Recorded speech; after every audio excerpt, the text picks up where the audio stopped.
GST के तहत कर योग्य घटना क्या है? What is the taxable event under GST?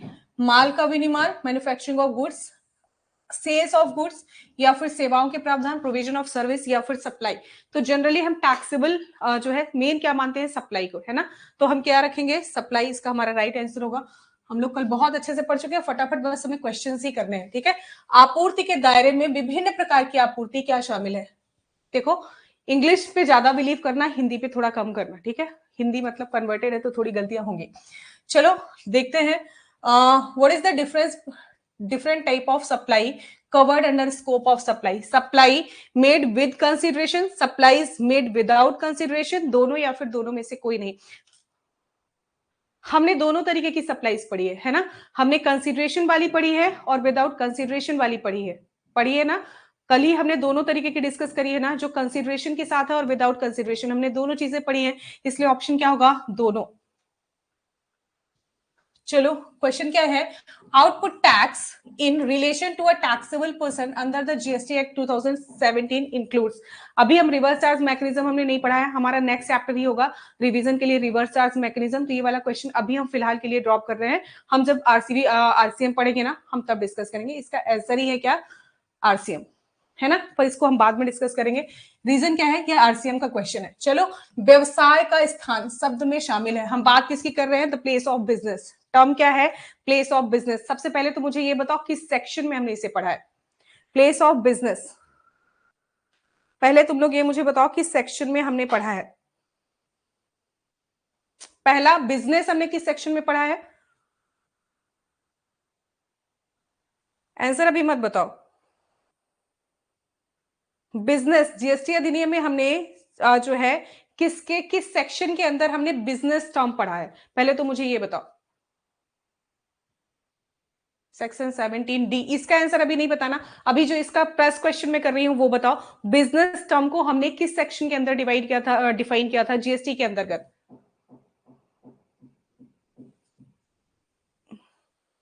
पूरा बोलो। सेक्शन 17 नहीं है, जीएसटी अधिनियम 2017 की धारा 2 सब सेक्शन है ना, 2 और सब सेक्शन 17 है, ठीक है। पूरा बोलो, आधा अधूरा मत बोला करो। क्लियर है? हमने टोटल, हाँ 17 2 के अंदर हमने जो पढ़ा था उसमें हमने 17 पढ़ा है, ठीक है। चलो ठीक है। तो ऐसे पूरे पूरे ना सेक्शंस पूरे याद रखो, नहीं बाद में क्या होगा? बहुत ज्यादा कंफ्यूजन होगा, है ना। बहुत ज्यादा कंफ्यूजन होगा आपको। चलो कोई बात नहीं।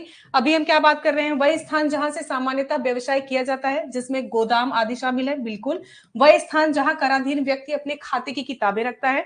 वह स्थान जहां कराधीन व्यक्ति किसी एजेंट के माध्यम से व्यवसाय पे लगाओ। हम सबको क्या मानते हैं? प्लेस ऑफ बिजनेस मानते हैं, है ना। हम सबको क्या मानते हैं? प्लेस ऑफ बिजनेस मानते हैं। क्लियर है? चलो आगे चलते हैं। फिर क्या है question? Which of the following activity is treated as supply in accordance with section 7 of CGST act, है ना। हम किसकी बात कर रहे हैं? सेक्शन 7 की। कल हमने सेक्शन 7 में बहुत सारे खंड पढ़े थे, ए, डबल ए, बी और सी, है ना। हमने 3-4 चीजें पढ़ी थी सेक्शन 7(1) के अंतर्गत, ए, डबल ए, बी और सी। चलो अभी देख लेते हैं। श्रीराज ने XYZ कम्युनिटी को इलेक्ट्रॉनिक गैजेट बेचे, सप्लाई है या फिर नहीं है? बिल्कुल सप्लाई है, ठीक है। श्री वीर मेसर्स प्रिया को बियर शैम्पू आपूर्ति करते हैं, सप्लाई है? बिल्कुल है। विजय इलेक्ट्रॉनिक्स ने इलेक्ट्रॉनिक यूनिट के स्क्रैप हिस्से को क्या किया? डीलर को बेच दिया, सप्लाई है? बिल्कुल है। तो मतलब जितने भी ऊपर के ऑप्शंस हैं वो सारे के सारे क्या हैं? हम इन्हें सप्लाई कंसीडर कर सकते हैं। क्लियर है? चलो, आपूर्ति के अर्थ में आपूर्तिकर्ता भी शामिल है। Supplier within the meaning of supply includes माल की आपूर्ति करने वाला व्यक्ति, सेवाओं की आपूर्ति करने वाला व्यक्ति, दोनों या फिर दोनों में से कोई नहीं। किसे आप सप्लायर बोलते हो? जो माल की सप्लाई कर रहा है, जो सर्विसेज की सप्लाई कर रहा है, या फिर दोनों को? पहले मुझे ये बताओ। दोनों को ही, चाहे वो माल की सप्लाई कर रहा हो तो भी वो सप्लायर है, चाहे वो सर्विसेज की सप्लाई कर रहा हो तो भी हम उसे सप्लायर के रूप में ही देखते हैं। मतलब इसका आंसर क्या होगा? सी, दोनों। क्लियर है? चलो, आकस्मिक कर योग्य व्यक्ति शब्द में शामिल है। बहुत अच्छे से मैंने आपको इसे समझाया था, है ना। एक एग्जाम्पल लेके समझाया था जब मैं आपको क्लासेस करा रही थी कि बिहार का कोई आदमी है ना, या फिर यूपी का कोई आदमी है, बिहार में कोई एक्सपो का मेला लगा है, उसे 2 दिन के लिए जाना है, कोई रोज का बिजनेस नहीं करना, झोला उठाया चला गया, है ना। मैंने आपको ये बहुत अच्छे से समझाया था। चलो ये वाला देखते हैं। Term casual taxable person include, कोई व्यक्ति कभी कभी किसी राज्य या केंद्र शासित प्रदेश में वस्तुओं या सेवाओं या दोनों की आपूर्ति करता है जहां उसके व्यवसाय का कोई भी निश्चित स्थान नहीं है। ठीक है, बी में क्या है, कोई व्यक्ति कभी कभी किसी राज्य या केंद्र शासित प्रदेश में वस्तुओं या सेवाओं या दोनों की आपूर्ति करता है जहां उसके व्यवसाय का स्थान निश्चित है। क्लियर है? फिर क्या है, दोनों में से कोई नहीं। अगर व्यवसाय का स्थान निश्चित है तो क्या वो कैजुअल टैक्सेबल पर्सन हो सकता है? ये बताओ, कितने अच्छे से मैंने समझाया था जब मैं आपको कैजुअल टैक्सेबल पर्सन समझा रही थी, है ना। निश्चित कुछ भी नहीं है, 2 दिन का मेला लगा है, उसे ऐसा लग रहा है कि अरे मेरा सामान वहां पे जाते ही बिक जाएगा, है ना। कितने का बिकेगा, क्या बिकेगा, उसे कुछ नहीं पता है, लेकिन उसे हो सकता है एक उसके पास हो एक पिछले वाले से, है ना, कि मैंने पिछले साल इतना बेचा था, लेकिन कोई भी कुछ भी निश्चित नहीं है। कैजुअल टैक्सेबल पर्सन में आदमी झोला उठा के चला गया है, उधर उसका कुछ भी नहीं है ना। अगर व्यवसाय का स्थान निश्चित हो गया तो ऑब्वियस सी बात है उसे रजिस्ट्रेशन लेना पड़ेगा, है ना, लेकिन यहाँ पे ऐसा हुआ नहीं है। तो फिर हमारा ऑप्शन क्या होगा, सिर्फ ए, कोई भी व्यक्ति कभी कभी किसी राज्य या केंद्र शासित प्रदेश में वस्तुओं या सेवाओं या दोनों की आपूर्ति करता है लेकिन उसके कोई व्यवसाय का निश्चित, वो झोला लेके गया है, ठीक है, आ जाएगा कल चला आएगा, उसकी कोई दिक्कत नहीं है, तो वो होगा कैजुअल टैक्सेबल पर्सन। व्यवसाय का अगर जगह निश्चित है, ठीक है, उसे पता है कि मेरा यही व्यवसाय होना, यही चीजें हैं, तो वो कैजुअल क्यों लेके जाएगा। क्लियर है? तो ये चीजें ना हमेशा छोटी छोटी चीजें हैं, याद रखो। एक व्यक्ति जो कभी कभी वस्तुओं या सेवाओं या दोनों की आपूर्ति से संबंधित लेन देन करता है, चाहे प्रिंसिपल या एजेंट के रूप में या किसी अन्य क्षमता में, लेकिन जिसका भारत में व्यवसाय का कोई निश्चित स्थान या फिर निवास नहीं है। क्लियर है? मैं इंग्लिश में भी पढ़ देती हूँ। Person who occasionally undertakes transactions involving supply of goods और सर्विसेज और बोथ वेदर एज प्रिंसिपल और agent is an any other capacity but who has no fixed place of business or residence in India, उसे हम क्या बोलेंगे, non residence taxable person बोलेंगे, या फिर हम उसे कंपोजिशन डीलर बोलेंगे, या फिर हम उसे रजिस्टर्ड पर्सन बोलेंगे, या फिर हम उसे कैजुअल टैक्सेबल पर्सन बोलेंगे, क्या बोलेंगे, फटाफट बताओ।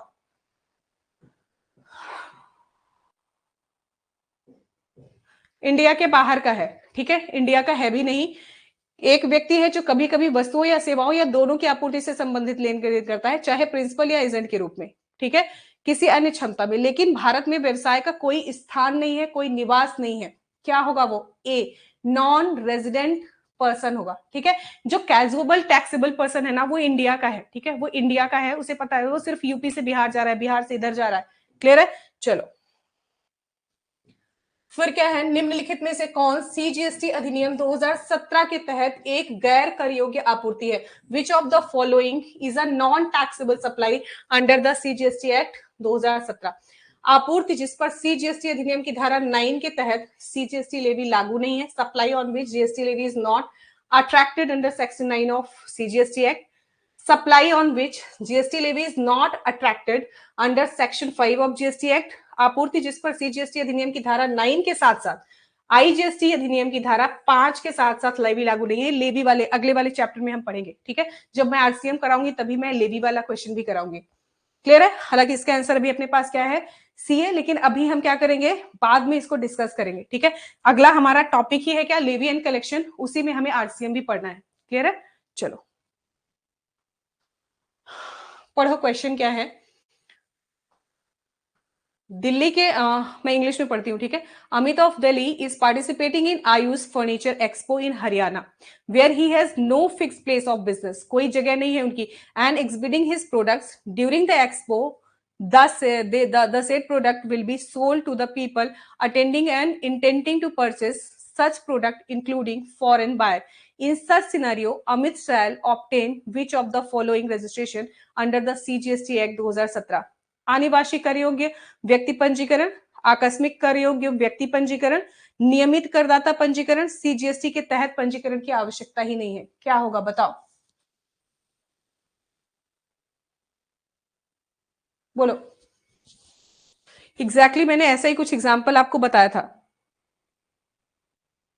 मैं क्वेश्चन चेंज अभी नहीं कर सकती, ठीक है, स्लाइड बनी हुई है। अगर आपको अभी समझ नहीं आ रहा है तो मैं क्वेश्चन फिर से पढ़ रही हूँ, ठीक है। क्वेश्चन नहीं समझ में आ रहा, मैं फिर से पढ़ रही हूँ, क्वेश्चन को मैं ब्रीफ कर रही हूँ। क्या बोल रहे हैं, दिल्ली के अमित हरियाणा में आयुष फर्नीचर एक्सपो में भाग लेने जा रहे हैं, ठीक है। वहां पर उनके व्यवसाय का कोई निश्चित स्थान नहीं है और वे अपने उत्पादों का एक प्रदर्शन कर रहे हैं।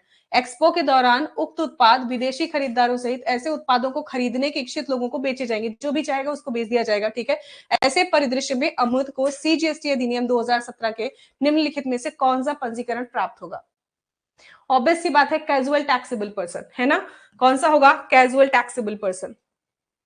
चलो अगला देखो, विनिर्माण का अर्थ है किसी भी तरीके से कच्चे माल या इनपुट का प्रसंस्करण जिसके परिणाम स्वरूप उत्पादन होता है।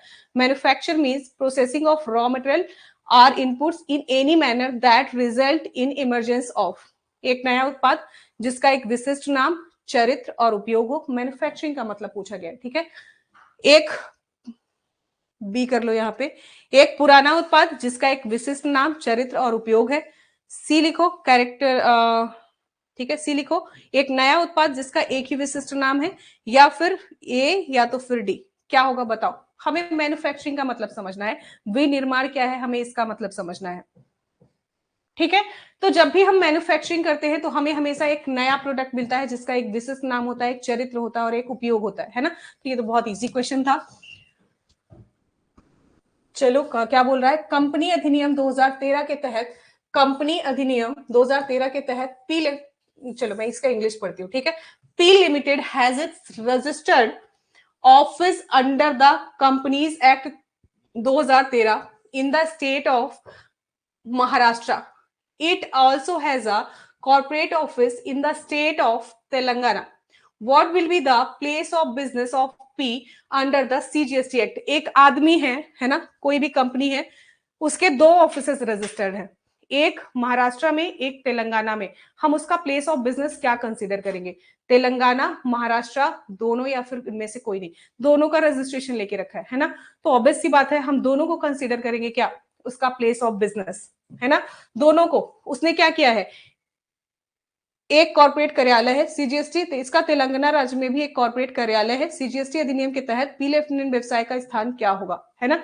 तो जिधर भी कार्यालय महाराष्ट्र में भी है वो भी रजिस्टर है, तेलंगाना में भी है वो भी रजिस्टर है, तो ऑब्वियस सी बात है हम दोनों को मानेंगे।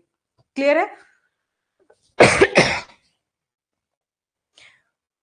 Yes, both.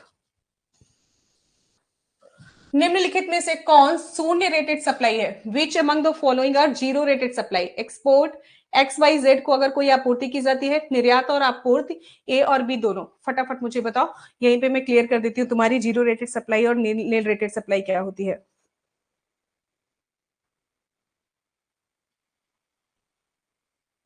चलो पहले तो मैं बता देती हूँ जीरो रेटेड सप्लाई क्या है, हमेशा कंफ्यूजन में ही मत रहो, ठीक है।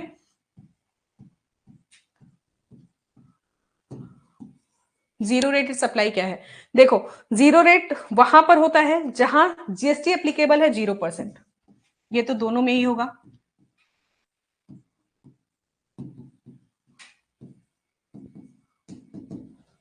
जीएसटी एप्लीकेबल है क्या? 0%। लेकिन सप्लायर क्या कर सकता है, अभी भी अपना सप्लायर क्या कर सकता है, वो भले ही जीएसटी नहीं पे कर रहा लेकिन अपना इनपुट जो है क्लेम कर सकता है, ठीक है। इनपुट क्या कर सकता है, क्लेम कर सकता है।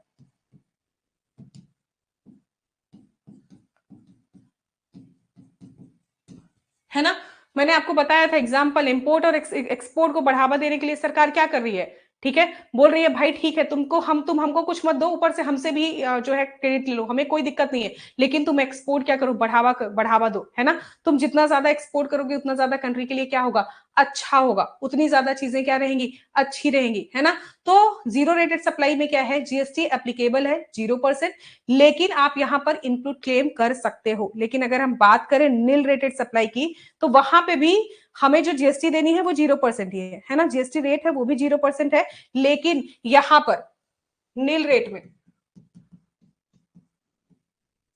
यहां पर आप इनपुट क्लेम नहीं कर सकते हो।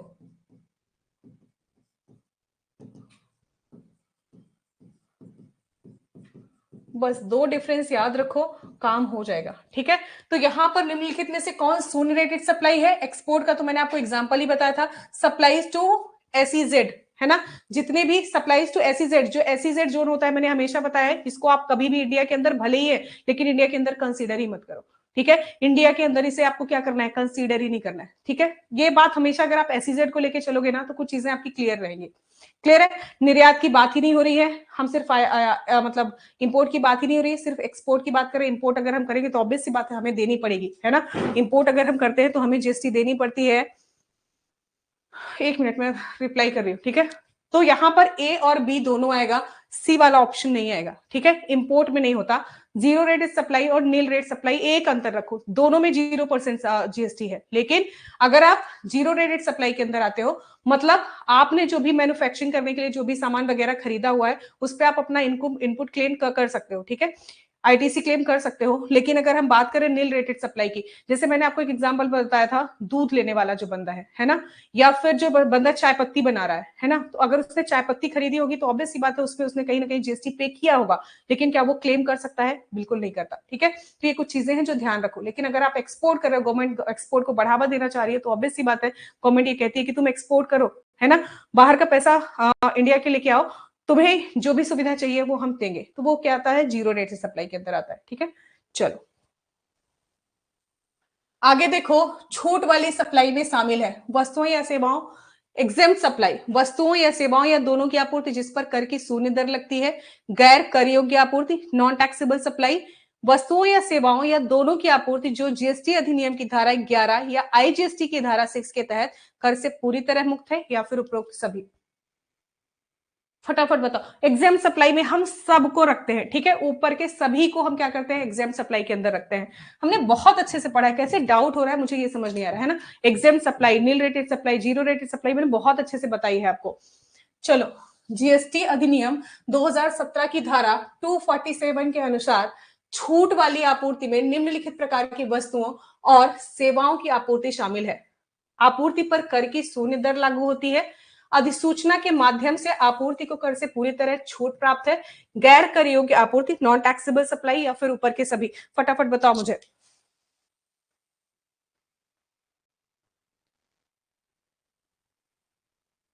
डी, एग्जैक्टली सब। ठीक है, हम जीएसटी अधिनियम 2017 जितनी भी हम एग्जाम सप्लाई है ना पढ़ते हैं उनमें सबको सबको शामिल किया गया है।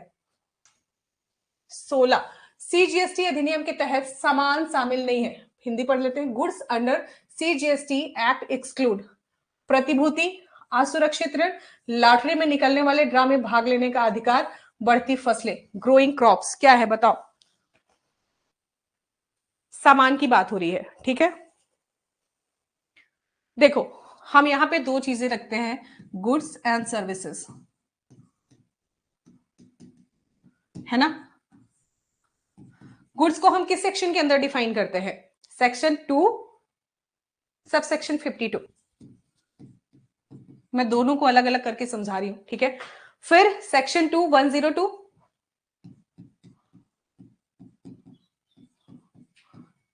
ये सब सेक्शन जरूर याद रखना। ठीक है, कंफ्यूज मत होना इन पे।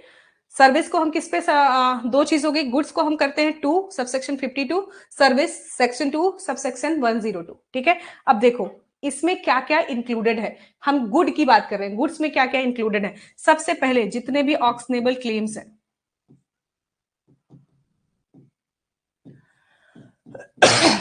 ठीक है, ऑक्शनेबल क्लेम्स है।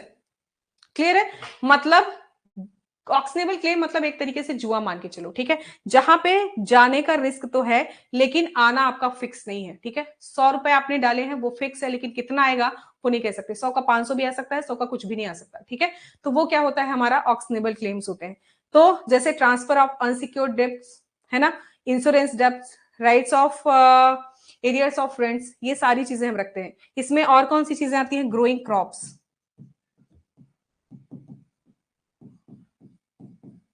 ठीक है, ग्रोइंग क्रॉप्स को भी हम इंक्लूड करते हैं किसमें? गुड्स में। Grass and things,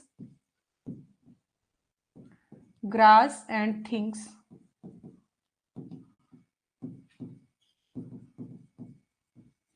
grass and things attach to or forming part of land, attach to or forming part of land. अच्छा ये बताओ, मैं एक क्वेश्चन करती हूं आपसे। ठीक है, एक किसान है, ठीक है, उसके गन्ने का खेत है।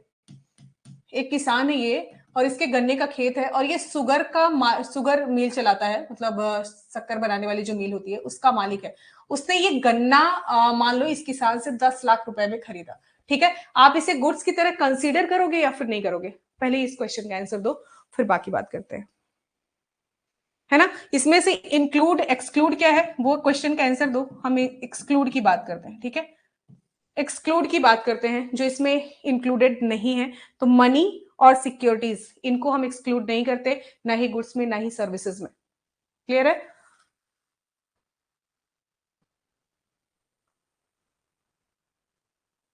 गुड्स में every kind of movable property, हमेशा याद रखो, every kind of movable property goods है, एक्सेप्ट मनी एंड सिक्योरिटीज, है ना। गुड्स मतलब every kind of movable property, जिसमें हम एक्सक्लूड करते हैं मनी एंड सिक्योरिटीज को, और एनीथिंग जो कि अब इनके अलावा बची हुई है वो सब की सब क्या है? सर्विसेज है। पहले मेरे क्वेश्चन का आंसर दो फटाफट। पढ़ाया था, एग्जाम्पल लेके समझाया था, ठीक है। तो अभी बताओ क्या है? ये शुगर मिल का मालिक है, ठीक है। इसने एक अपने अपने गन्ने की खेती उगाई हुई है, ये शुगर मिल का मालिक है, वो गन्ना खरीदता है 10 लाख रुपए में। इसे आप गुड्स मानोगे या फिर नहीं मानोगे? हाँ ना कुछ बोलोगे? बोलो।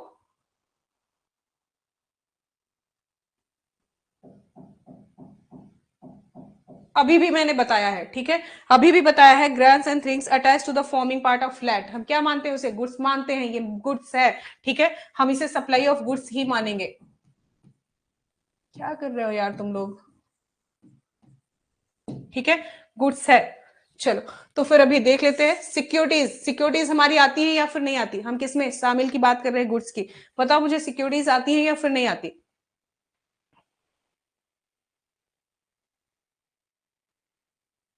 है ना। तो देखो, जीएसटी के तहत शामिल नहीं है तो सिक्योरिटीज तो है नहीं, है ना।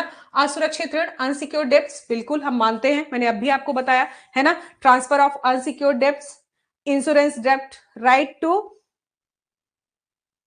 एरियर्स ऑफ रेंट, ये सारी चीजें किस में आती हैं? गुड्स में आती हैं, हमेशा ध्यान रख लो, ठीक है। हमेशा, मैं फिर से बोल देती हूँ, लिख लो, जितने भी ऑक्शनेबल क्लेम्स हैं गुड्स हैं, जितने भी transfer of unsecured debts, insurance debts, right to arrears of rent, growing crops, grass and things attach to the forming part of the land, ये सब कुछ क्या है? गुड्स के अंदर आता है, ठीक है। तो ये भी आएगा। लॉटरी में निकलने वाला, ड्रॉ में भाग लेने का अधिकार, ऑक्शनेबल क्लेम्स, है ना। फिर बढ़ती फसलें, ग्रोइंग क्रॉप्स, ये भी आता है। मतलब सिर्फ हमारा क्या बच रहा है? A, except money and securities, है ना। एक्सेप्ट मनी एंड सिक्योरिटीज, सारी तरीके की movable property except money and securities. Clear है? चलो, फिर सीजीएसटी अधिनियम 2017 की धारा 252 के तहत परिभाषित माल शब्द में शामिल नहीं है ग्रास, धन और प्रतिभूतियां, कार्रवाई योग्य दावे, पड़ती फसलें। अभी अभी हमने देखा मनी एंड सिक्योरिटीज क्या है? एक्सेप्ट है। बाकी जितनी भी मूवेबल प्रॉपर्टी है हम सबको अंदर रखते हैं, मतलब धान भी है, ठीक है, ऑक्शनेबल क्लेम्स भी हैं, अगर ग्रोइंग क्रॉप्स हैं, वो सब के सब किस में आते हैं? हमारे माल में आते हैं। चलो कोई बात नहीं। सीजीएसटी कानून के तहत धन और प्रतिभूतियों की प्रतिमा क्या है? माल के रूप में माना जाता है। क्या आप मनी और सिक्योरिटीज को माल की तरह, गुड्स की तरह ट्रीट करते हो? सेवा के रूप में माना जाता है, ना तो वस्तु और ना ही सेवा के रूप में व्यवहार किया जाता है, इसकी स्थिति ही स्पष्ट नहीं है। क्या बोलते हो? अभी तो समझा है ना? बोलो। ये एक्सेप्ट है, हम ना ही से इंक्लूड कर रहे हैं गुड्स वाले पार्ट में, ना ही हम इसे एक्सेप्ट कर रहे हैं सर्विस वाले पार्ट में, है ना। हम इसे क्या कर रहे हैं? इसे हम एक्सक्लूड कर रहे हैं। गुड्स में हमने बोला every kind of movable property exclude money and securities, है ना। और एनीथिंग अदर देन गुड्स क्या है? सर्विसेज है। मतलब हम ना ही इसे वस्तु और ना ही सेवा के रूप में हम इसके साथ व्यवहार कर रहे हैं, ठीक है। चलो, सीजीएसटी कानून के तहत लॉटरी एक कार्यवाही योग्य दावे के रूप में की प्रतिमा क्या है? मैं इंग्लिश पढ़ लेती हूँ। What is the status of lottery as an actionable claim under GST law? माल के रूप में माना जाता है, सेवा के रूप में माना जाता है, माल के रूप में माना जाता है, लेकिन आपूर्ति के दायरे से बाहर है। माल के रूप में माना जाता है और आपूर्ति के दायरे से बाहर रहता है। फटाफट बताओ, कल ही पढ़ा है।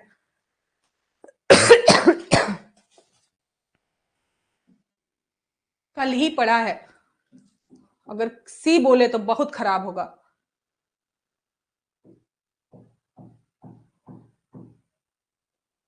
ऑक्शनेबल क्लेम कब पढ़ा था? कल पढ़ा था ना? क्या मैंने आपको सप्लाई वाले में नहीं पढ़ाया था?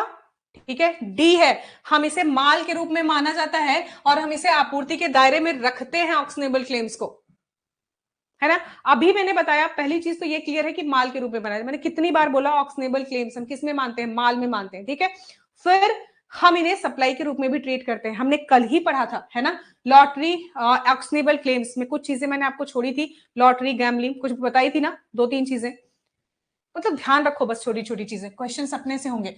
चलो, सेवाओं का अर्थ माल, धन और प्रतिभूतियों के अलावा कुछ भी शामिल है। धन के उपयोग या नकदी द्वारा उसके रूपांतरण से संबंधित activities relating to the use of money और इट्स कन्वर्जन बाय कैश, अचल संपत्ति, प्रतिभूति, कार्यवाही योग्य दावे। फटाफट बताओ।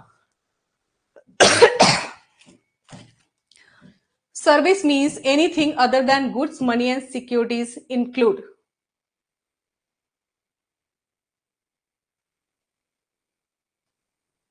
सिक्योरिटीज है ही नहीं, सिक्योरिटीज सी क्यों बोल रहे हो? सिक्योरिटीज क्यों बोल रहे हो? सिक्योरिटीज तो है ही नहीं। ऑक्शनेबल क्लेम्स क्या है? गुड्स मानते हैं हम। सिक्योरिटीज एक्सेप्ट में आता है। अचल संपत्ति, इमूवेबल प्रॉपर्टी क्या है?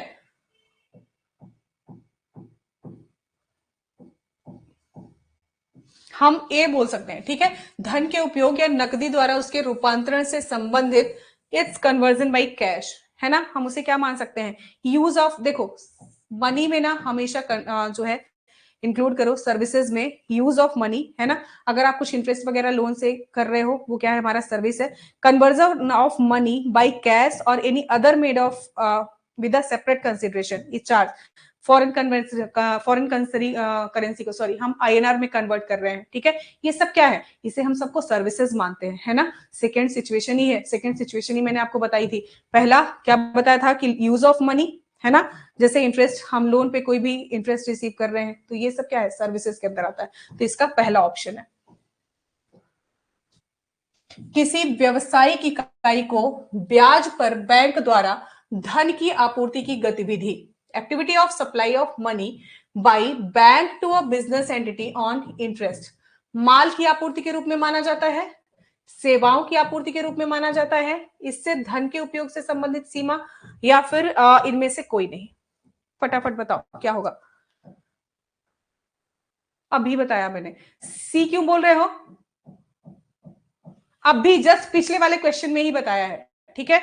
हम इसे क्या मानते हैं? इसे हम सेवाओं की आपूर्ति के रूप में मानते हैं, मैंने अभी बताया, ठीक है। हम इंटरेस्ट रिसीव्ड ऑन लोन, कुछ भी है, ये सारी सर्विसेज के रूप में मानी जाती है। किसी व्यवसायिक इकाई को ब्याज पर बैंक द्वारा धन की आपूर्ति की गतिविधि, activity of supply of money by bank to a business entity on interest, अभी बताया, ठीक है। इसे हम सेवाओं की आपूर्ति के रूप में मानते हैं। बैंक प्राधिकृत डीलर द्वारा ब्याज पर किसी व्यवसायिक इकाई को धन, विदेशी मुद्रा के रूपांतरण की गतिविधि, activity of conversion of money, foreign exchange by bank authorise dealer to a business entity on interest. इसे आप माल की आपूर्ति के रूप में मानते हो, सेवा की आपूर्ति के रूप में मानते हो, या फिर सेवा की आपूर्ति के रूप में माना जाता है और अंतिम उपयोगकर्ता जीएसटी भुगतान आकर्षित करता है, इसे सेवाओं की आपूर्ति के रूप में माना जाता है और किसी अन्य बैंक अधिकृत डीलर को भुगतान करने पर जीएसटी भुगतान लगता है। क्या है? फटाफट थोड़ा सा क्वेश्चन को समझो फिर आंसर दो, ठीक है, क्योंकि क्वेश्चन 2 पार्ट में है। तो पहले तो ये ठीक है कि हम इसे सप्लाई के रूप में मानते हैं, है ना।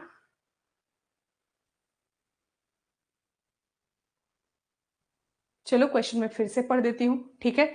बैंक है या फिर कोई प्राधिकृत डीलर है ना, उसके द्वारा किसी व्यवसायिक इकाई को धन, विदेशी मुद्रा के रूप में हम उसे कन्वर्ट कर रहे हैं, है ना, authorise dealer to a business entity on interest, हम इसे क्या मानेंगे? इसका आंसर सी होगा।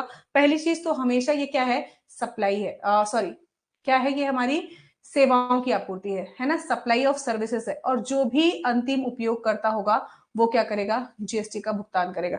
डी नहीं होगा, इसे सेवाओं की आपूर्ति के किसी अन्य बैंक अधिकृत डीलर को भुगतान करने पर जीएसटी लगता है, ये नहीं होगा, है ना। जो भी लास्ट जो है कंज्यूमर होगा वो पे करेगा। चलो निम्नलिखित में से किस गतिविधि को सेवा की आपूर्ति माना जाता है? Which of the following activity will be consider as a supply of service? ठीक है, कुछ क्वेश्चंस हैं, हम उन्हें देखते हैं। आराम से पढ़ना, आराम से देखना।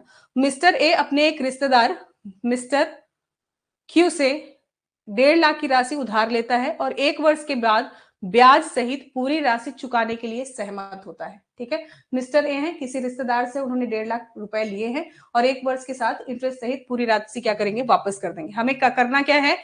Considered as a supply of service. Messrs Raj enterprises ने एसबीआई बैंक से ऋण के लिए आवेदन किया, जिसके एवज में बैंक द्वारा प्रोसेसिंग शुल्क और ब्याज लिया जाता है। ठीक है, ये दूसरा केस हो गया। तीसरा क्या है? श्री एच ने अमेरिकी डॉलर के खरीद के बदले भारतीय रुपए का आदान प्रदान किया, जिसके लिए कमीशन लिया गया था। ऊपर के सभी किसको आप सप्लाई मानोगे?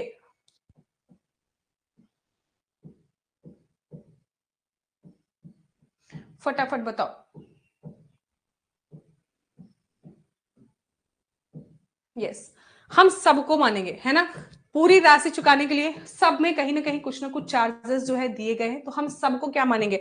हम सबको ही सप्लाई मानेंगे। क्लियर है? चलो, ये बहुत इजी क्वेश्चन है। निम्नलिखित में से कौन सी व्यवसायिक गतिविधि नहीं है? Which of the following is not a business activity? Shruti Pooja ने अपने पुराने गहने बेच दिए, श्री राजेश ने अपनी बिजनेस कार बेच दी। ए या बी या फिर इनमें से कोई नहीं? कौन सी इसमें आप बिजनेस एक्टिविटी कंसीडर नहीं करते? है ना, पूजा ने अपने पुराने गहने बेच दिए, उसे क्या हम बिजनेस एक्टिविटी के रूप में ले सकते हैं? कोई मतलब ही नहीं है। ठीक है, सबसे सही आंसर तो हमारा वही आ रहा है। फिर सीजीएसटी के तहत प्राप्तकर्ता और आपूर्तिकर्ता को संबंधित व्यक्ति के रूप में कब माना जाता है? When will be the recipient and supplier to be treated as related person under GST? कल ही हमने पढ़ा है। ठीक है, चलो बताओ। जहां ऐसे व्यक्ति नियोक्ता और कर्मचारी हो, जहां उनमें से एक प्रत्यक्ष या अप्रत्यक्ष रूप से एक दूसरे को कंट्रोल करता हो, जहां ऐसे व्यक्ति एक दूसरे के व्यवसाय के अधिकारी या फिर निदेशक हो। ऊपर के सभी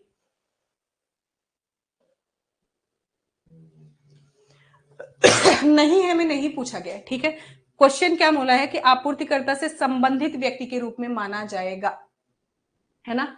तो जहां ऐसे व्यक्ति, ये केस भी है, ये केस भी है, ये केस भी है, तो हम ऊपर के सारे मान लेते हैं। ठीक है, जहां उनमें से एक प्रत्यक्ष या अप्रत्यक्ष रूप से एक दूसरे को कंट्रोल करता हो, वो भी हमारा क्या है? संबंधित व्यक्ति है।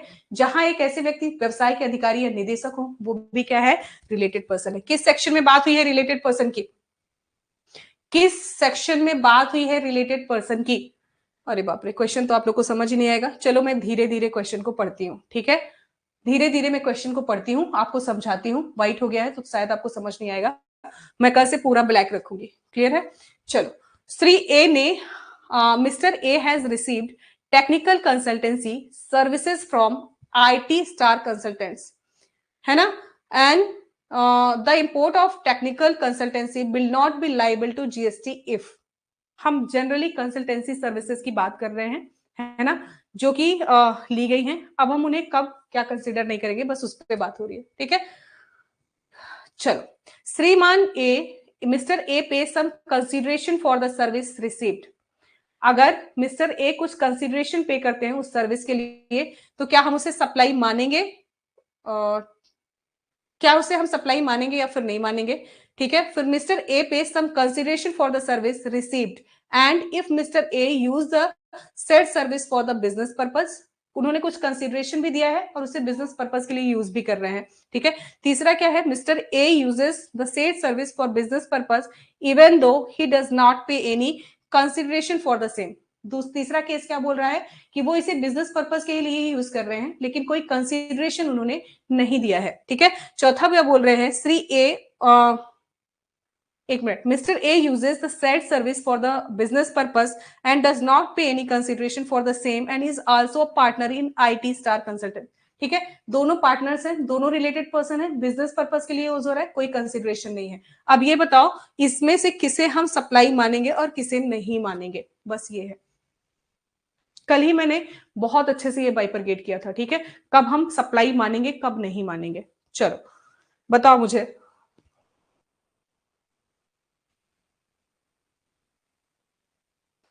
पहला क्या बोल रहे हैं? Mister A pay some consideration for the services received. Mister A कुछ जो है कंसिडरेशन अमाउंट दे रहे हैं, है ना, जो भी वो सर्विसेज ले रहे हैं। क्लियर है?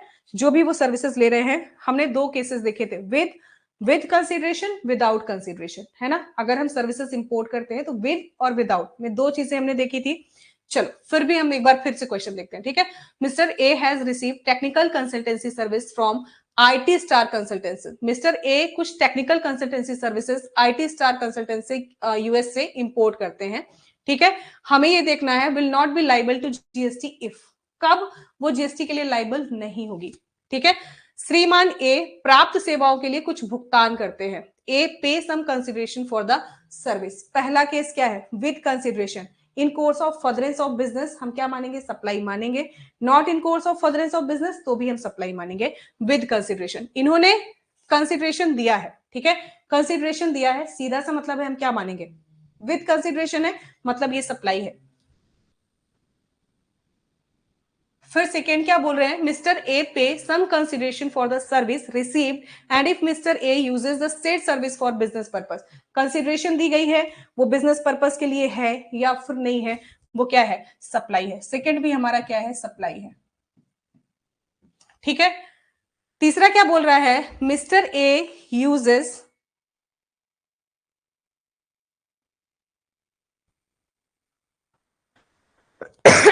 एक मिनट रुको, ठीक है, एक मिनट रुको रुको रुको, फिर से मैं क्वेश्चन आपको समझाती हूँ, फिर बात करते हैं, ठीक है। तो हाँ, ए ने उच्च सेवा का उपयोग उद्देश्य के लिए करते हैं और इसके लिए कोई भुगतान नहीं करते। किसके लिए? पर्सनल के लिए यूज कर रहे हैं और कोई भुगतान नहीं कर रहे हैं, है ना। विदाउट कंसिडरेशन है, विदाउट कंसिडरेशन है ना। ना ही यहाँ पे ऐसा कुछ लिखा हुआ है कि रिलेटेड पर्सन से ले रहे हैं या फिर डिस्टिंक्ट पर्सन से ले रहे हैं। विदाउट कंसिडरेशन है, हम इसे क्या मानेंगे? तीसरे नंबर को हम इसे नो सप्लाई मानेंगे,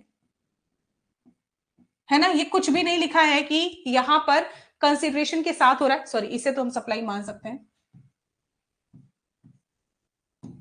है ना। ये हमारा हो गया क्या? No supply. रीजन क्या है? हम विदाउट कंसिडरेशन कर रहे हैं, कोई रिलेटेड कोई डिस्ट्रिक्ट पर्सन नहीं है, तो विदाउट कंसिडरेशन है, हम नो सप्लाई मान रहे हैं। चौथा क्या बोल रहा है? ए ने उक्त सेवा का उपयोग व्यवसायिक उद्देश्यों के लिए किया है और इसके लिए कोई भुगतान नहीं किया है और आईटी स्टार कंसल्टेंस में भी भागीदार है, ठीक है। तो ये क्या है? इसे हम सप्लाई मानेंगे। विदाउट कंसिडरेशन भी हम इसे क्या मानेंगे? सप्लाई मानेंगे, ठीक है। रीजन क्या है? ये हुआ किससे है? रिलेटेड पर्सन और डिस्ट्रिक्ट पर्सन से, ठीक है। In course of furtherance of business हुआ है, मतलब ये क्या है? सप्लाई है। अब चलो पहले भी चलते हैं। पहला क्या बोल रहा है? श्रीमान ए प्राप्त सेवाओं के लिए कुछ भुगतान करते हैं। Mister A pay some consideration for the service received. आप इसे सप्लाई मानोगे या फिर नहीं मानोगे, ये मैं आपके ऊपर छोड़ रही हूँ, फटाफट ये बताओ।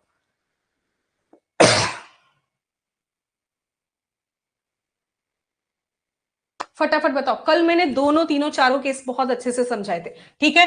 हम क्या कर रहे हैं? सेवाओं के लिए कुछ भुगतान कर रहे हैं, कुछ कंसीडरेशन दे रहे हैं, वो भले ही not in course of furtherance of business हो, ठीक है। वहां पे ऐसा कुछ भी लिखा नहीं है कि वो कोर्स ऑफ फर्दरेंस है कि नहीं, कंसीडरेशन है, मतलब हम इसे क्या मानेंगे? सप्लाई मानेंगे, है ना। मतलब सीधा सा है, नो सप्लाई के अंदर हमारा सिर्फ एक आता है, थर्ड वाला ऑप्शन, है ना, और शायद ऑप्शन में वो है नहीं।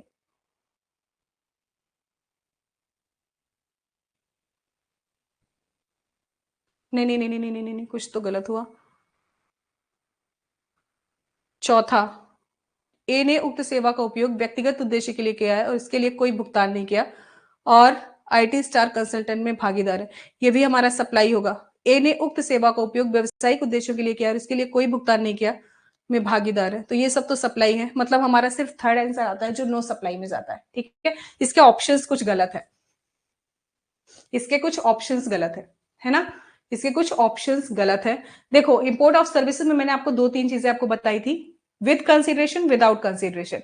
विद कंसिडरेशन में अगर हम course of furtherance of business के साथ जाते हैं वो भी सप्लाई है, not in course of furtherance of business जाते हैं तो भी वो सप्लाई है ना। पर विदाउट कंसिडरेशन में अगर हम सर्विस इंपोर्ट करते हैं रिलेटेड पर्सन से या फिर डिस्टिंक्ट पर्सन से, है ना, तो अगर हम in course of furtherance of business करते हैं तो फिर वो सप्लाई है। पर अगर हम कोर्स ऑफ बिजनेस के लिए नहीं करते हैं, है ना, हम बिजनेस की यूज के लिए नहीं करते, तो वो फिर नो सप्लाई है। क्लियर है? और फिर अगर हम सर्विसेज ले रहे हैं और नहीं दे रहे तो भी वो नो सप्लाई है। क्लियर है? तो शायद क्वेश्चन में किधर तो कुछ हो रहा है। ए ने उक्त सेवा, चौथा देखो, ए ने उक्त सेवा का उपयोग व्यक्तिगत उद्देश्यों के लिए किया है, ये भी सप्लाई नहीं है, ठीक है, नो सप्लाई। यहां पर भी हम सप्लाई नहीं मानेंगे। क्यों? क्योंकि व्यक्तिगत उद्देश्य के लिए किया है और कोई भुगतान नहीं किया है, भले ही वो भागीदार है ना। Not in purpose of business है, भले ही वो रिलेटेड या फिर डिस्ट्रिक्ट पर्सन से ली गई है, उसे हम नो सप्लाई मानेंगे। तो ये भी हमारा क्या है, नो सप्लाई है। क्लियर है? तो दो हमारे ऑप्शन, थर्ड क्या है, नो सप्लाई में आता है, और फोर्थ क्या है, नो सप्लाई में आता है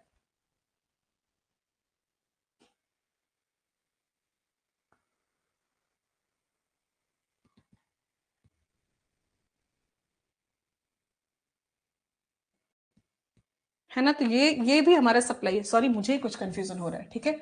ये तो हमारा सप्लाई है, हम बिजनेस के उद्देश्य के लिए कर रहे हैं, भले ही हम उसके लिए कोई कंसिडरेशन नहीं रहे, लेकिन वो सप्लाई है। क्लियर है? उसे हम सप्लाई मानेंगे। तो हमारा एक ही ऑप्शन आ रहा है जिसमें नो सप्लाई है, फोर्थ, है ना। फोर्थ आ रहा है ना, फोर्थ आ रहा है जिसे हम नो सप्लाई में कंसिडर कर सकते हैं, है ना। हाँ, ठीक है, मैं समझ सकती हूँ इसमें ऑप्शन की कुछ प्रॉब्लम है ना। देखो, फर्स्ट क्या है, हम पे कर रहे हैं some consideration for the service, वो फर्दरेंस ऑफ बिजनेस है या फिर नहीं है ना, हम उसे सप्लाई मानेंगे। तो पहला केस तो हो गया। फिर कुछ प्रतिफल देता है, और यदि सेवक व्यवसायिक उद्देश्यों के लिए करता है तो भी सप्लाई है ना। कंसिडरेशन भी दे रहा है, फर्दरेंस ऑफ बिजनेस भी है, सप्लाई है।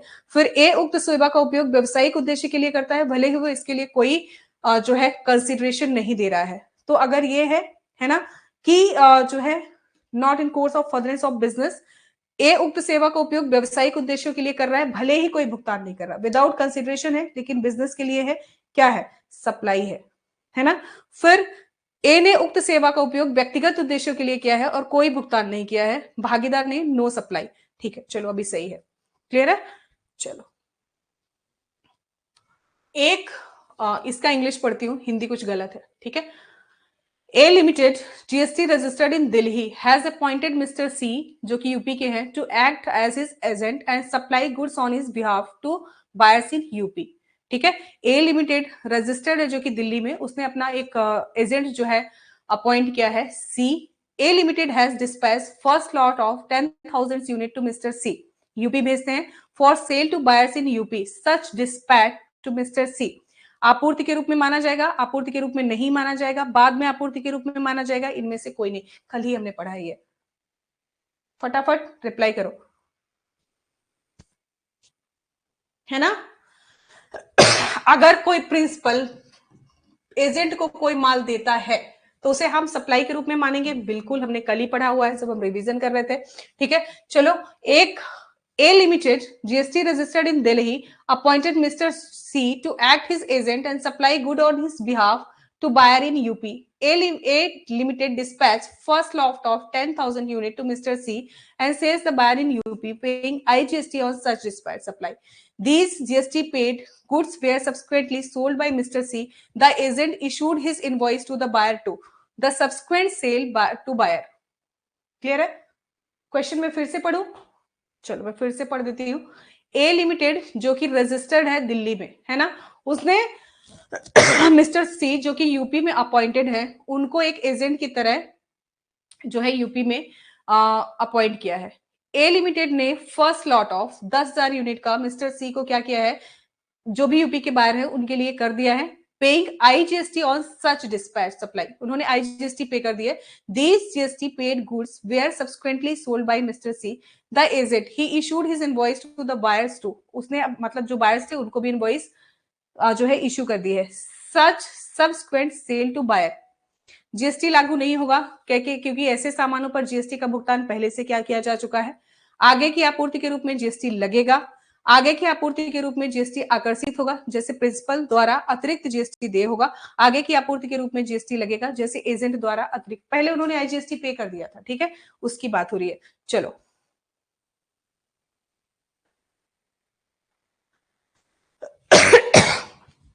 इसमें जनरली क्या होगा, आगे की जो भी सप्लाई होगी, है ना, उसमें आपको जीएसटी देना पड़ेगा, और जैसे एजेंट द्वारा अतिरिक्त जो भी जीएसटी होगी वो दे होगी, नहीं ए नहीं होगा इसका अंतर, जीएसटी तो लागू होगा, ठीक है, लेकिन जैसे ही आपको आगे की सप्लाई करनी है फिर से आपको जीएसटी दे होगा, है ना। तो इसका डी आंसर होगा, आगे की आपूर्ति के रूप में जीएसटी लगेगा। क्लियर है? मैंने एक एग्जांपल इसको आपको समझाया था जब मैं मेन क्लास आपकी ले रही थी, रिवीजन वाली क्लास नहीं, जब मैं मेन क्लास ले रही थी, ठीक है, उसमें जाके देखना, मैंने समझाया था ये वाला चैप्टर, जब हम एजेंट और प्रिंसिपल का रिलेशन पढ़ रहे थे। स्मार्ट प्राइवेट लिमिटेड का मुख्य कार्यालय बेंगलोर में स्थित है। हालांकि स्मार्ट प्राइवेट लिमिटेड की शाखा गुजरात राज्य में स्थित है, क्या जीएसटी अधिनियम के तहत माना जाएगा? Smart private limited head office located in Bangalore, ठीक है। However the branch of smart private limited is located in state of Gujarat will be treated as under GST act.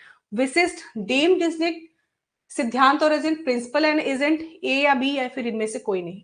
बोलो।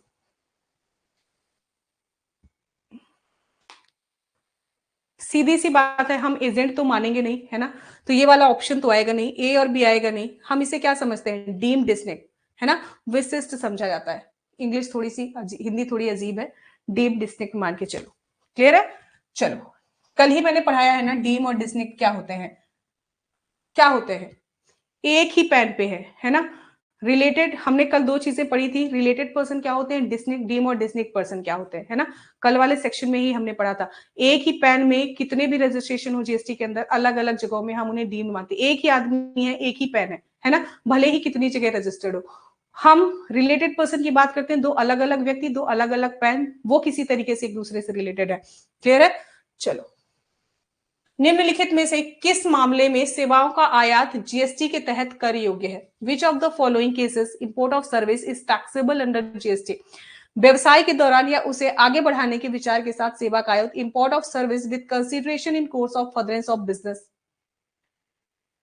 फिर व्यापार के क्रम में या आगे बढ़ाने के विचार से import of services with consideration not in course of furtherance of business.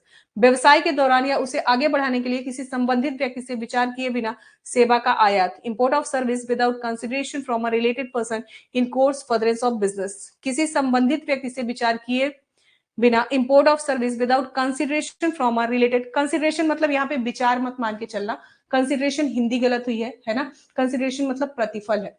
Clear है? Without consideration from a related person not in course of furtherance of business.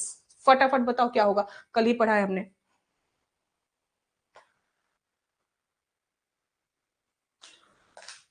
बोलो।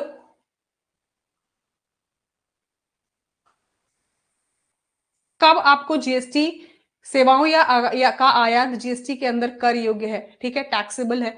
व्यवसाय के दौरान या उसे आगे बढ़ाने के विचार के साथ अगर आपने सेवा का आयात किया है, ऑब्वियस सी बात है ये है। फर्दरेंस ऑफ बिजनेस में कुछ भी है वो है, ठीक है।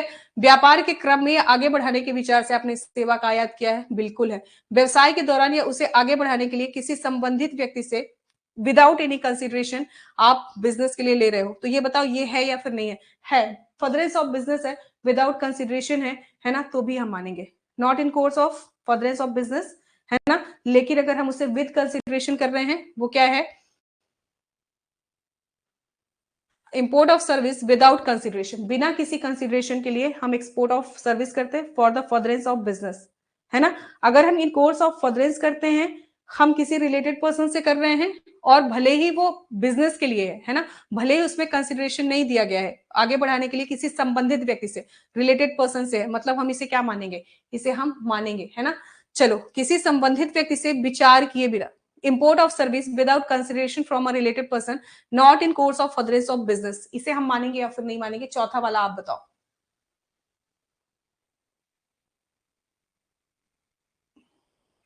हम विदाउट कंसिडरेशन ले रहे हैं, लेकिन फ्रॉम अ रिलेटेड पर्सन ले रहे हैं, पर not in course of furtherance of business है, मतलब हम इसे यहां पर कंसीडर नहीं करेंगे, ठीक है।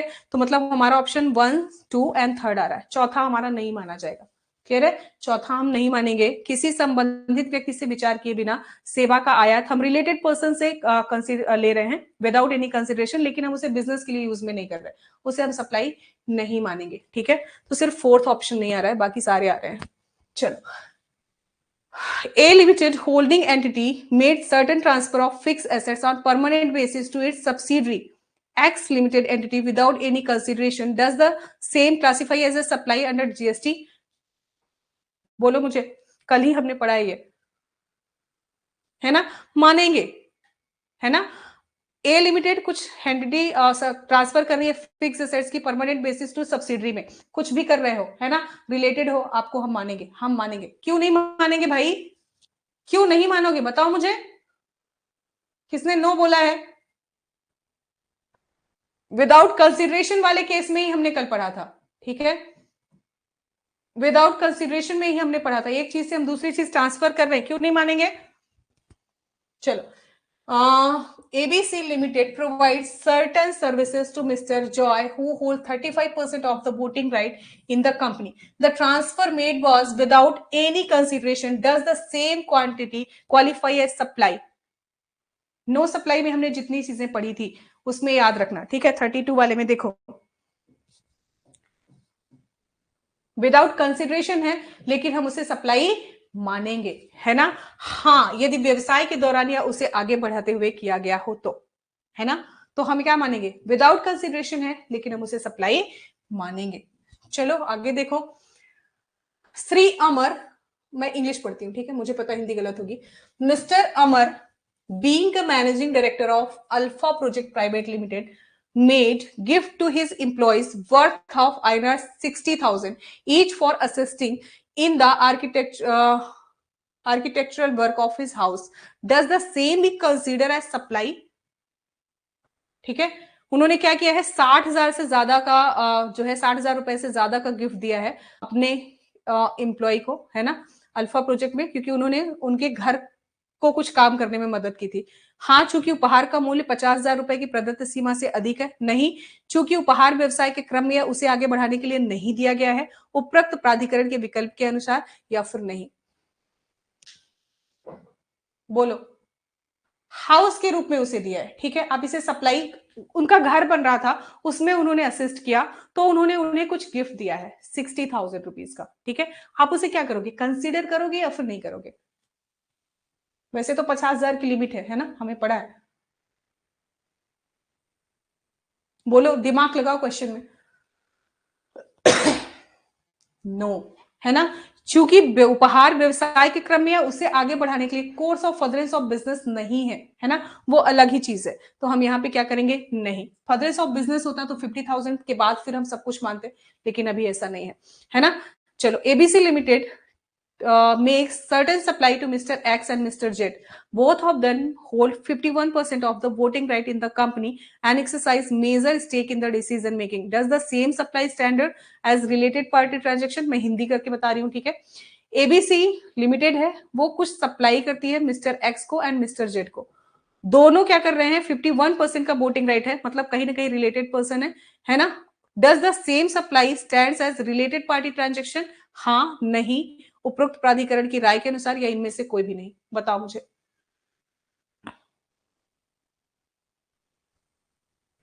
क्यों नो? नो क्यों लिख रहे हो? Miss ABC private limited certain supply कर रहे हैं, ठीक है,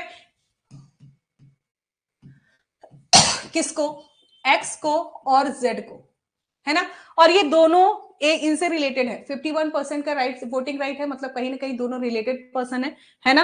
and exercise major stake in the decision making. The same supply stand as related party transaction, या फिर नहीं? हाँ, क्यों नहीं मानी जाएगी भाई? विदाउट कंसिडरेशन भी होगी तो भी मानी जाएगी, क्यों नहीं मानी जाएगी, है ना। क्यों नहीं मानी जाएगी, मुझे पहले ये बताओ। ये दोनों रिलेटेड पर्सन हो गए ना, रिलेटेड पर्सन है ना, विदाउट कंसिडरेशन भी है तो भी मानेंगे। चलो आगे देखो, जीएसटी अधिनियम के अनुसार किसी रेस्तरां में भोजन या पेय पदार्थों की आपूर्ति करना है। Supply of food or drink items in a restaurant as per CGST act. माल की सप्लाई, सेवा की अप्लाई सीजीएसटी के तहत, नोटा आपूर्ति, या फिर इनमें से कोई नहीं? सेवा की आपूर्ति, ठीक है, सप्लाई ऑफ सर्विसेज मानते हैं हम इसे। चलो, Mr. A, being a director of ABC Private Limited, is provided a car which he uses for his personal purpose. Does the same classify as supply if under which group? है ना, mister ABC private के निदेशक होने के बाद उन्होंने एक car प्रदान की जाती है जिसका उपयोग वह अपने निजी उद्देश्य के लिए करते हैं। क्या इसे आपूर्ति के रूप में वर्गीकृत किया जाता है, और यदि हाँ तो किस समूह के अंतर्गत? हाँ, सप्लाई ऑफ गुड्स, हाँ, सप्लाई ऑफ सर्विस, आपूर्ति के रूप में ये योग्य नहीं है, और इनमें से कोई भी नहीं। बोलो, बी, वेरी गुड। हाँ, सेवाओं की आपूर्ति के रूप में, ठीक है। चलो आपूर्ति के तहत अचल संपत्ति के किराए का उचित वर्गीकरण क्या होगा? What shall be the proper classification of renting of immovable property under supply? जब आप इमूवेबल प्रॉपर्टी को रेंट आउट कर रहे हो, हम उसे सप्लाई ऑफ गुड्स मानते हैं, सप्लाई ऑफ सर्विसेज मानते हैं, आपूर्ति के रूप में योग्य नहीं है, या इनमें से कोई नहीं?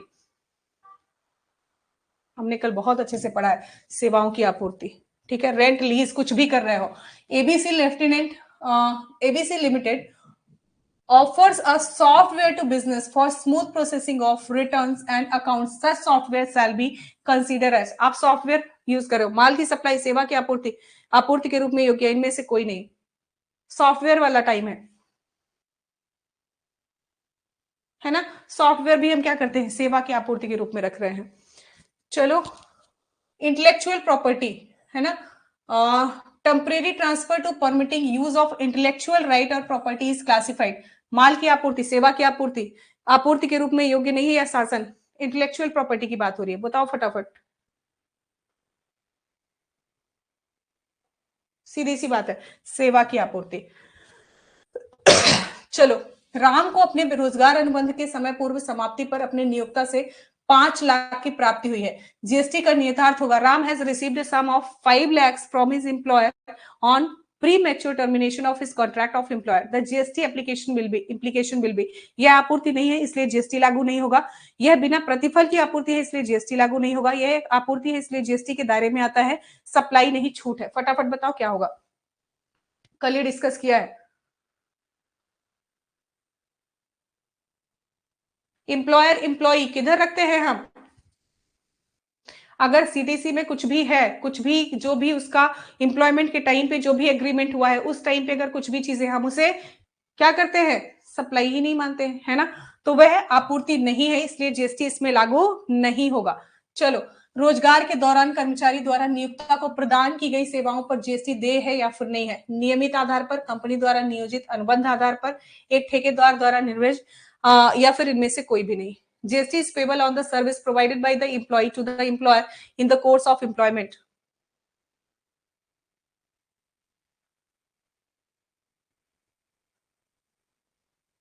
ठीक है, देखो, अगर एम्प्लॉयर और एम्प्लॉय के बीच में भी कोई कॉन्ट्रैक्ट हुआ है, ठीक है, उस सर्विसेज के दौरान, तो हम उसे क्या मानते हैं, हम उसे नो उसमें मानते हैं ना, हम उसे सप्लाई के अंदर कंसीडर ही नहीं करते।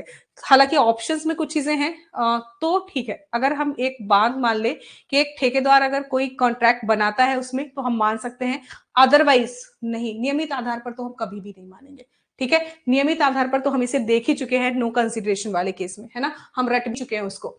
चलो, निम्नलिखित में से किस गतिविधि को ना तो वस्तुओं की आपूर्ति और ना ही सेवाओं की आपूर्ति के रूप में माना जाएगा? क्लियर है? पहला क्या बोल रहा है, permanent transfer of business assets where input tax credit has been availed on such assets. Permanent transfer हो रहा है, परमानेंट क्रेडिट भी इसमें ले ली गई है। हम इसे ना तो वस्तुओं की आपूर्ति के रूप में और ना ही सेवा की आपूर्ति के रूप में माने। आप बताओ ये सप्लाई है या फिर नहीं है? बताते जाओ, मैं लिखती जाऊंगी।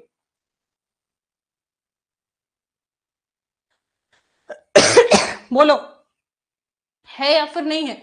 हमने परमानेंट डिस्क्लोजल किया है अपने बिजनेस एसेट्स का, और उसमें हमने आईटीसी क्लेम करी थी। क्या है, सप्लाई है या फिर नहीं है? क्यों नहीं है? कितनी बार कल पढ़ा था, आईटीसी क्लेम किया है आपने, ठीक है, हम क्या मानेंगे, सप्लाई माने। चलो, फिर क्या है, बौद्धिक संपदा का अस्थायी temporary transfer of intellectual property right, आप इसे सप्लाई मानोगे या फिर नहीं मानोगे? बोलो, मानोगे या फिर नहीं मानोगे? सप्लाई ऑफ सर्विस तो हम मान ही रहे ना इसको। मृतक का परिवहन, ट्रांसपोर्टेशन ऑफ डिसीज्ड, हम मानेंगे या फिर नहीं मानेंगे? फटाफट बताओ।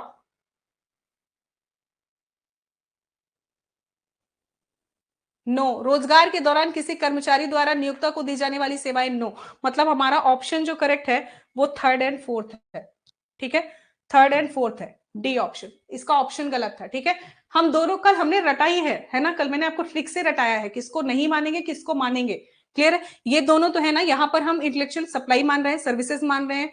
आपने permanent transfer of business assets किया है, जहां पर आपने आईटीसी क्लेम की है, इसे हम सप्लाई मान रहे हैं, ऑब्वियस सी बात है। नो सप्लाई में हमने जो चीजें पढ़ी थी वो सिर्फ ये दो है। सीजीएसटी अधिनियम 2017 के अनुसार कार्य अनुबंध शब्द में शामिल है। As per the CGST act the term works contract includes निर्माण, समापन, निर्माण, चल संपत्ति की स्थापना आदि, अचल संपत्ति का निर्माण, समापन, निर्माण, स्थापना आदि, ए और बी दोनों। तीसरा, चलो ये तो आपने जो बहुत अच्छे से पढ़ा भी नहीं होगा, है ना, ए मान लो इसमें। आगे इसकी मैं बात करूंगी जब हम दूसरा चैप्टर रिवाइज करेंगे। फैक्ट्री सेट की मरम्मत के दौरान लेबर सर्विस के साथ कुछ सामान की आपूर्ति भी की गई, चाहे वो एक हो। While repairing the factory set few goods were also supplied along with the same labor service. What is, इसे हम कंपोजिट सप्लाई मानेंगे, मिक्स सप्लाई मानेंगे, वर्क कॉन्ट्रैक्ट सर्विस मानेंगे, या फिर इनमें से कोई भी नहीं?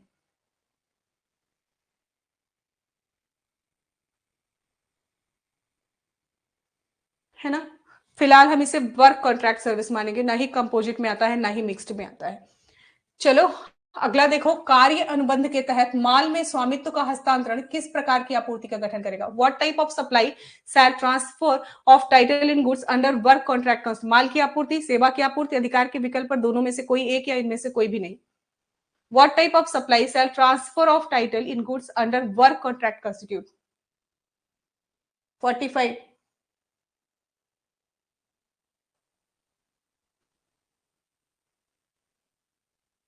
ये अगर किसी ने बोला होगा ना, बहुत मार खाओगे। क्यों ये बोल रहे हो भाई? माल की आपूर्ति के रूप में मानते हो। कार्य कॉन्ट्रैक्ट के बेस पे माल में स्वामित्व का हस्तांतरण किस प्रकार की आपूर्ति का गठन करेगा? कितना पढ़ाया कल मैंने, सेवाओं की आपूर्ति। ठीक है, हम क्या कर रहे हैं, एक वर्क कॉन्ट्रैक्ट के अंदर क्या कर रहे हैं, माल में स्वामित्व का हस्तांतरण कर रहे हैं। कॉन्ट्रैक्ट खत्म, सामान हमारे पास आएगा, ठीक है, सर्विसेज है, माल नहीं दे रहे हैं। क्या कर रहे हैं हम, कॉन्ट्रैक्ट के तहत दे रहे हैं। ठीक है, चलो, मिस्टर ए ने अपने घर का पुराना फर्नीचर बेच दिया है, क्या यह आपूर्ति का गठन करता है? Mr A has sold his old furniture of the house, does this constitute a supply? हाँ, नहीं, आगे बताओ।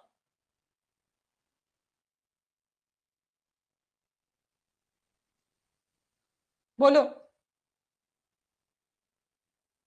घर का उन्होंने कुछ भी किया हो, हमसे क्या लेना देना है, हम नहीं मानेंगे भाई।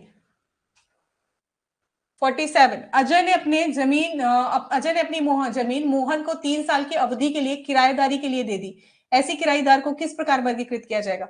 लैंड दिया है उसने किराए पे 3 साल के लिए। अब इसे माल की आपूर्ति मानोगे, सेवा की आपूर्ति मानोगे, या सेवा की आपूर्ति मानेंगे हम जितनी भी सर्विसेज दे रहे हैं। ठीक है, रेंट आउट, लीज आउट, जो भी कर रहे हैं हम सब सर्विसेज में मानते हैं। सीजीएसटी के तहत उच्च सागर बिक्री को आपूर्ति माना जाता है, सही या फिर गलत? High sea sale are consider as supply under GST, true और फॉल्स? यस, नो, शायद, या इनमें से कोई नहीं। कल ही बात हुई है ना, शिव ने क्वेश्चन उठाया था। नहीं,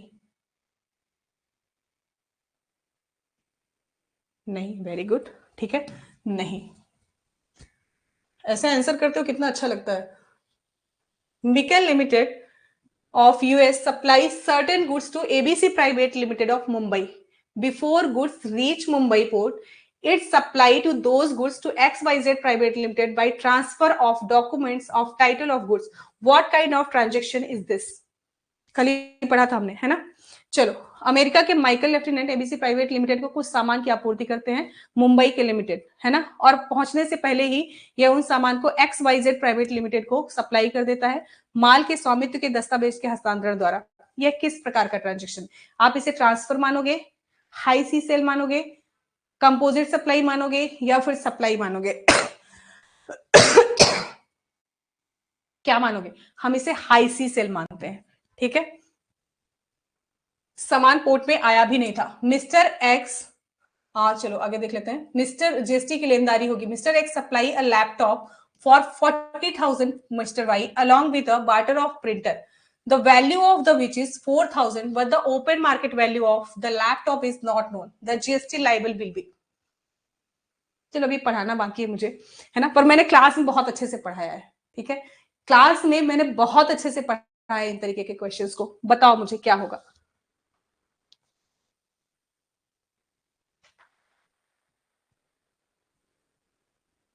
क्या है? मिस्टर एक्स ने सप्लाई किया है लैपटॉप 40,000 का by along with the water of printed, the value of which is 4,000 but the open market value of the laptop is not known। Laptop की वैल्यू ओपन मार्केट में पता नहीं है, printer की पता थी, है ना।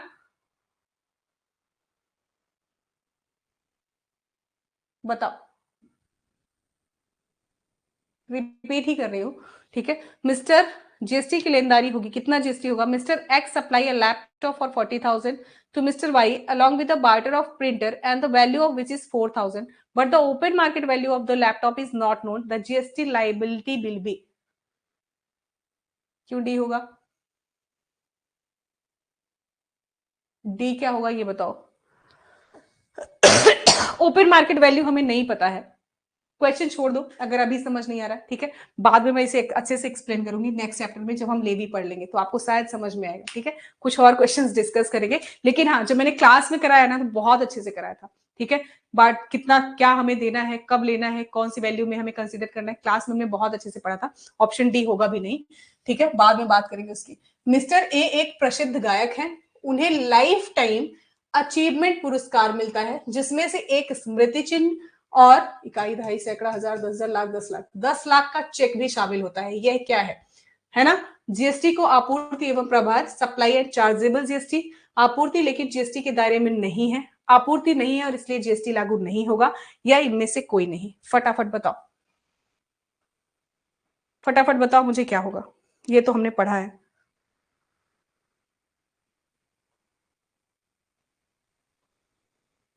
सोचो समझो और फिर बताओ।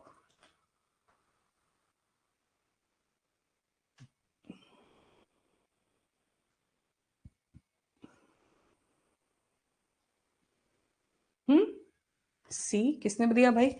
यह आपूर्ति नहीं है और इसलिए इसमें क्या होगा? जीएसटी लागू नहीं होगा, हम इसे कंसीडर ही नहीं करते एज अ सप्लाई। क्लियर है? चलो, श्री विशाल का मुख्य कार्यालय पुणे में है और इसकी शाखाएं गुजरात, गोवा और अन्य राज्यों में भी है, ठीक है। श्री विशाल अपने स्वयं के वाहन से इसकी शाखा गोवा का 2,50,000 का माल भेजते हैं। परिवहन का मूल्य 15 लाख और परिवहन के साथ 50,000 मूल्य के कुछ उपकरण और स्पेयर पार्ट भी भेजे जाते हैं। कर योग्य आपूर्ति के कुल मूल्य की गणना करें जिस पर आपको जीएसटी देना है। बताओ।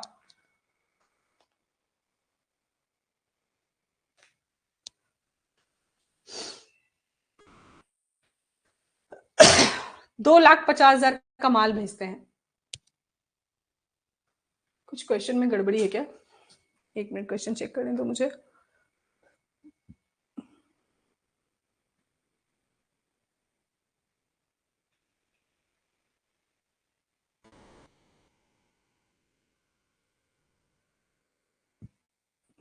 क्वेश्चन भी थोड़ा सा गलत है, ठीक है।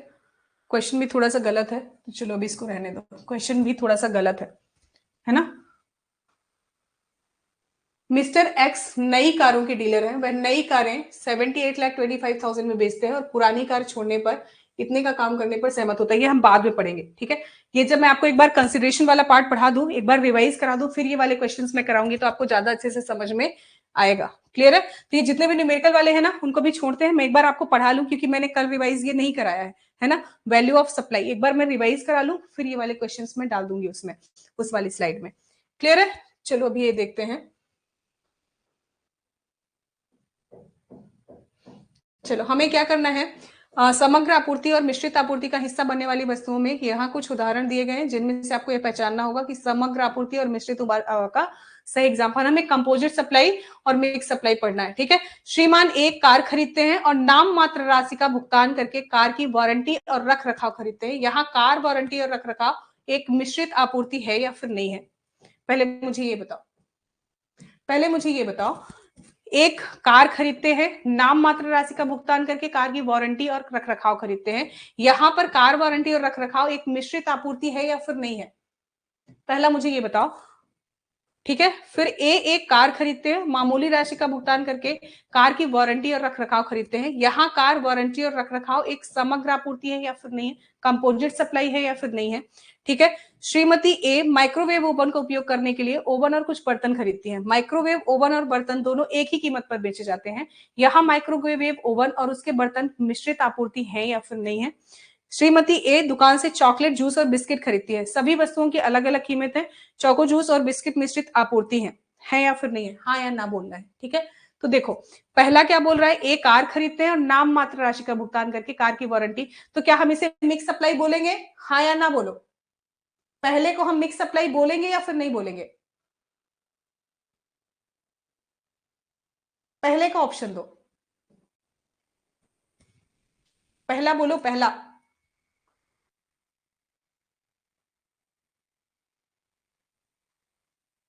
बोलो फटाफट। नो, हम इसे मिक्स तो नहीं बोलेंगे, ठीक है? ये हमारी कंपोजिट के अंदर आती है ना? ये हमारी कंपोजिट के अंदर, एक कार खरीदते इसे हम क्या बोलेंगे? ये हमारी कंपोजिट सप्लाई है।